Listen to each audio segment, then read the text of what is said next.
আমরা বলি বাড়ির মেয়েরা হলো ঘরের লক্ষ্মী, কিন্তু সেই লক্ষ্মী আজ ভিখারি হয়ে লক্ষ্মী ভাণ্ডারের লাইনে দাঁড়িয়ে, কেননা কিছুটা হলেও নিজেকে স্বনির্ভর করার জন্য। সত্যি কি স্বনির্ভর হতে পারছে?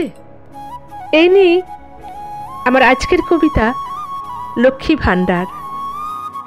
আজ একজন মধ্যবয়স্ক মহিলা বলছিলেন, লক্ষ্মীর ভাণ্ডারের 1000 টাকা পেলাম জানো তো, ওটা দিয়ে বঞ্চির জন্য একটা ভালো কাপড় কিনবো ভেবেছি।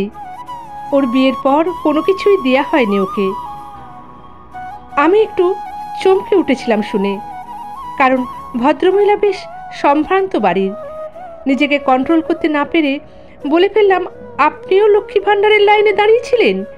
লজ্জা করলো না এভাবে দান নিতে? আপনাদের জন্যই এই লক্ষ্মীর ভাণ্ডার প্রকল্প হিট করে গেল বুঝলেন। সত্যি বলতে কি, এই প্রকল্পটি আমার একেবারেই পছন্দ হয়নি। এভাবে মানুষকে পঙ্গু বানানোর ঘোর আপত্তি। চাকরি নেই, শুধু ভাতার নামে ভিক্ষে। ভদ্রমহিলা উদাস গলায় বললেন, নিজে রোজগার করো তাই না, সেই জন্যই এসব কথা বলতে পারছো সাহসের সঙ্গে। আমাদের মতো বড়লোক বাড়ির বিনা রোজগারে বউ হলে বুঝতে, বাপের বাড়ি যাওয়ার সময় যদি 500 টাকা দেয় তো কোথায় কোথায় খরচ করেছি তার নিখুঁত হিসেব নেয়। যদি শোনে একদিন বাপের বাড়ির সকলকে মাংস খাইয়েছি, তো হেসে হেসে বলে, তোমার বাবার কি মাংস খাওয়ানোর ক্ষমতা নেই? লজ্জা করে গো। সারাটা জীবন তো এমন ভিক্ষা করে কাটলো নিজের লোকের কাছে। সংসারে সারা জীবন কাজ করেও মাইনে পেলাম না, মূল্য তো নয়ই। এ তো সরকার দিচ্ছে, নিজের টাকা খরচ করব, কাউকে উত্তর দিতে হবে না। কেউ কৈফিয়ত চাইলে বলবো, এ তোমার দেয়া নয়, সরকারের দেয়া।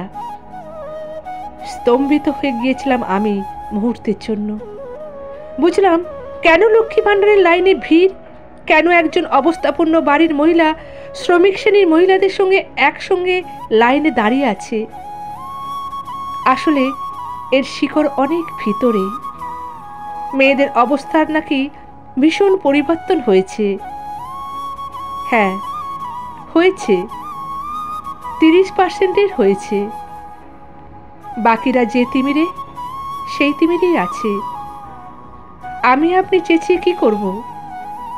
এই অতি দুর্বলতম জায়গাটার বিনিময়ে বিক্রি হচ্ছে অনেকেই। ধন্যবাদ। ভিডিওটা ভালো লাগলে আমার চ্যানেলটা সাবস্ক্রাইব করে বেল আইকনটা পুশ করে দেবেন, কারণ পরবর্তী সুন্দর সুন্দর গল্প বা কবিতা আপনাদের কাছে নিয়মিত পৌঁছে যাবে। আবার দেখা হবে। ভালো থাকবেন।